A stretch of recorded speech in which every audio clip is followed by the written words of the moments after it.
অধ্যাপক মোল্লা প্রমাণ করলেন রোকেয়া এখনো প্রাসঙ্গিক। সম্প্রতি রাজশাহী বিশ্ববিদ্যালয়ের পদার্থবিজ্ঞানের সহযোগী অধ্যাপক খন্দকার মোহাম্মদ মাহমুদুল হাসান তার ফেসবুক পোস্টে মহিয়সী নারী বেগম রোকেয়াকে কাফের মুরতাদ বলে দাবি করেছেন। গণতান্ত্রিক সমাজে কোনো মানুষই সমালোচনার ঊর্ধ্বে নয়, তিনি জীবিত হন কিংবা মৃত হন না কেন। আমরা ধরে নিলাম অধ্যাপক মাহমুদুল হাসান রোকেয়াকে মূল্যায়নপূর্বক তার উপলব্ধির কথা তিনি তুলে ধরেছেন। এখন এই অধ্যাপক সম্পর্কে আমাদের মূল্যায়ন ও বিশ্লেষণ তুলে ধরা তাই একান্ত যৌক্তিক। বেগম রোকেয়ার জীবন ও কর্মকাল ছিল আজ থেকে শতবর্ষ পূর্বে 1880 থেকে 1932। তিনি সেই সময় জীবন ও জগৎকে যেভাবে দেখেছিলেন, বর্তমানে বাঙালি মুসলমানদের জীবন ও জগৎ তা থেকে খুব বেশি সামনে এগিয়েছে বলে মনে হয় না। বরং অনেক ক্ষেত্রে আমাদের জীবনবোধ পিছিয়েছে, আমরা হাঁটতে শুরু করেছি পশ্চাৎ দিকে। ওই সময় রোকেয়ার বৈপ্লবিক লেখনী ও মুসলিম নারী শিক্ষার বিরোধিতা করত কেবল স্বল্প শিক্ষিত ধর্মাশ্রয়ী গোষ্ঠীগুলো। তারা রোকেয়াকে কাফের মুরতাদ, এমনকি পতিতা বলেও গালি দিত। এ নিয়ে পত্রপত্রিকায় সীমিত পরিসরে ঝড় উঠত। কিন্তু বাস্তবতা হলো, সেই সময় রোকেয়াকে দেয়া গালি শুনতে পেত সামান্য কিছু মানুষ। কিন্তু বর্তমানে বেগম রোকেয়াকে মুরতাদ, কাফির বলে আধুনিক শিক্ষায় উচ্চতর ডিগ্রিধারী অধ্যাপকরাও গালি দিচ্ছেন। তাদের গালি নেট দুনিয়া ভাইরাল হয়ে মুহূর্তের মধ্যে সারা বিশ্বে ছড়িয়ে পড়ে। এর ফলে মোল্লা শ্রেণীটি বেগম রোকেয়ার প্রতি আরও বেশি বিদ্বেষ ভাবাপন্ন হয়ে উঠছে। তলিয়ে যাচ্ছে তার প্রগতিশীল ভাবধারা, যা গত 100 বছরে হাজার হাজার নারীকে উদ্দীপ্ত করে আসছে। আমার প্রশ্ন হলো, এই অধ্যাপক যদি 100 বছর আগের রোকেয়াকে কাফের মুরতাদ ও ধর্মদ্রোহী মনে করেন, তবে তার কাছে বর্তমানের নারীগণ কিরূপ? রোকেয়ার জীবনীকার ও অন্যান্য ঐতিহাসিকগণ এমন কোনো বিবরণ রেখে যাননি যাতে রোকেয়াকে ধর্মদ্রোহী বলা যেতে পারে। তিনি তো পর্দাহীনভাবেও বাইরে বেরোতেন না। তার ছাত্রীদের কাপড় ঘেরা রিক্সা ভ্যানে করে স্কুলে আনতেন ও বাসায় পৌঁছে দিতেন। তাছাড়া ধর্মকর্ম ত্যাগ করার ইতিহাসও নেই তার।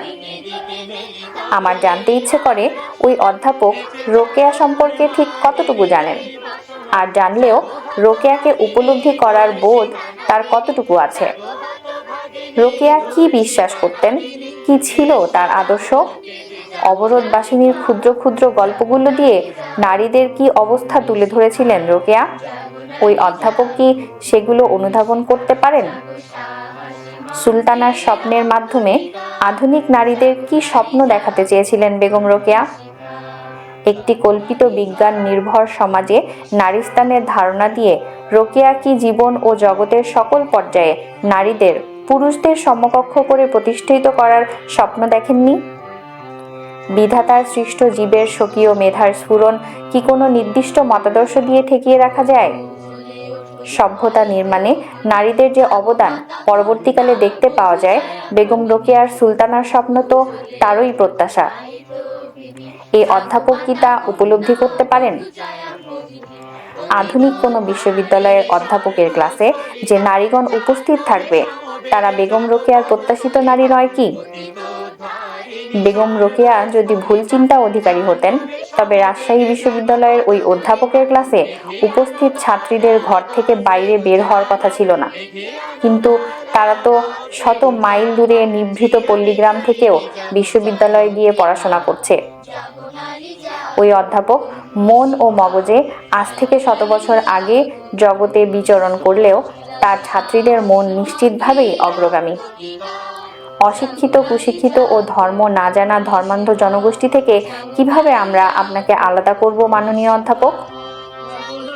দেহে বড় হয়েছেন, বিদ্যায় প্রতিষ্ঠিত হয়েছেন, কিন্তু মগজে আপনি রোকেয়ার চেয়ে 100 ভাগ ক্ষুদ্র। এমনকি আপনার ক্লাসের ছাত্রীদের চেয়েও আপনার মগজের নিউকর্টেক্সের পরিমাণ কম বলে আমার ধারণা হয়। তবে আপনার কাছে রোকেয়া কৃতজ্ঞ অধ্যাপক। আপনার একটি মাত্র স্ট্যাটাস প্রমাণ করে যে বেগম রোকেয়া এই দেশে, এই সমাজে, এই ধর্মান্ধ উচ্চ ডিগ্রিধারীদের বিরুদ্ধে এখনো শতভাগ প্রাসঙ্গিক। আপনাদের মতো মোল্লারা যতদিন পর্যন্ত মনের মধ্যে বিশ্বকে ধারণ করতে না শিখবে ততদিন পর্যন্ত রোকেয়ারা এ সমাজে প্রাসঙ্গিকতাই থাকবে। শেষ আহ্বান হলো 21 শতকের পাদপ্রান্তের হে বাঙালি সমাজ, রোকেয়াকে পড়তে থাকুন, জন্ম দিতে থাকুন অগণিত রোকেয়ার। এক রোকেয়ায় ঘুষবে না এ জাতির কূপমণ্ডকতা।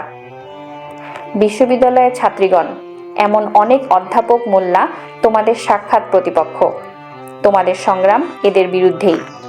তারা যতবারই শ্রেণীকক্ষে আসবে ততবারই বুঝতে হবে যে এরাই তোমাদের খাঁচাবন্দি করতে চায়। এসব অধ্যাপকের জন্য বেগম রোকেয়ার তৈরিকৃত উপমা হলো, চিড়িয়াখানা থেকে একটি হিংস্র পশু বাইরে বের হলে মুক্ত জগতের নিরীহ হরিণকুলকে চিড়িয়াখানার বন্দি করা নয়, বরং হিংস্র পশুকেই যে কোনো মূল্যে চিড়িয়াখানায় ঢুকাতে হবে। তবেই নিরাপদ থাকবে নিরীহ প্রাণীকুল।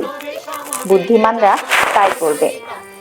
বিশ্ববিদ্যালয়ের ছাত্রীগণ, আধুনিক জ্ঞান বিজ্ঞান মনস্ক পুরুষগণ, আসুন সবাই এসব অধ্যাপকদের বয়কট করি। তাদের মন মানসিকতাকে অন্ধকার থেকে আলোতে নিয়ে আসি। শত বছর পুরাতন গুহা থেকে তাদের বর্তমানের সাইবার জগতের মুক্ত জ্ঞানে আলোকিত করি। রোকেয়ার লেখনীর ক্ষুদ্ধার যুক্তিগুলো এসব মোল্লার বিরুদ্ধে প্রয়োগ করি। যুক্তির চাবুকেই কাটা পড়বে ডিগ্রিধারী মোল্লাদের পচন ধরা মস্তক।